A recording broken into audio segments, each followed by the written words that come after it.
Hôm nay là thứ mấy? Hôm nay là thứ mấy?ថ្ងៃនេះជាថ្ងៃអ្វីhoặc làថ្ងៃនេះជាថ្ងៃអី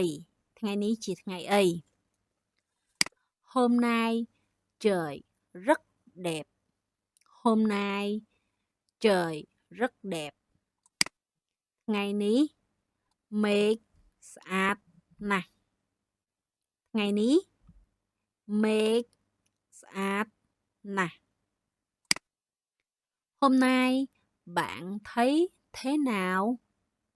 Hôm nay bạn thấy thế nào? ថ្ងៃនេះ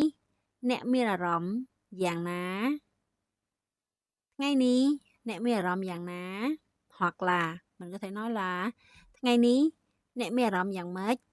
ថ្ងៃនេះអ្នកមានអារម្មណ៍យ៉ាងម៉េច Hôm nay tôi bận lắm. Hôm nay tôi bận lắm. ថ្ងៃនេះខ្ញុំរវល់ណាស់ ថ្ងៃនេះខ្ញុំរវល់ណាស់ Hôm nay đi ăn nhé. Hôm nay đi ăn nhé. Hôm nay đi ăn nhé. Nhé rồi gọi nha na អាហ្នឹងរបៀបថាពាក្យកតុយទេយើងបកតាមខ្មែរញ៉ែញ៉ាnóស្មើណាខ្មែរណា Hôm nay đi ăn nhé. ថ្ងៃនេះទៅញ៉ាំណា ថ្ងៃនេះទៅញ៉ាំណា Việc của ngày hôm nay យើងដាក់ngày hôm nay ក៏បាន hôm nay ក៏បានណាថែមngày ក៏បានអត់ថែមក៏អត់អីដែរ Việc của hôm nay Việc của ngày hôm nay គាត់ថាដាក់ទៅវាពេញន័យជាងណាការងារសម្រាប់ថ្ងៃនេះ ការងារសម្រាប់ថ្ងៃនេះ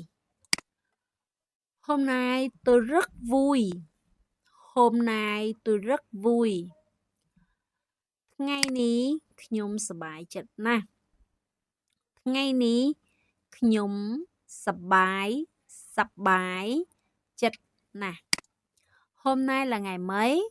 Hôm nay là ngày mấy? Hôm nay là ngày mấy? ថ្ងៃនេះជាថ្ងៃទីប៉ុន្មាន ថ្ងៃនេះជាថ្ងៃទីប៉ុន្មាន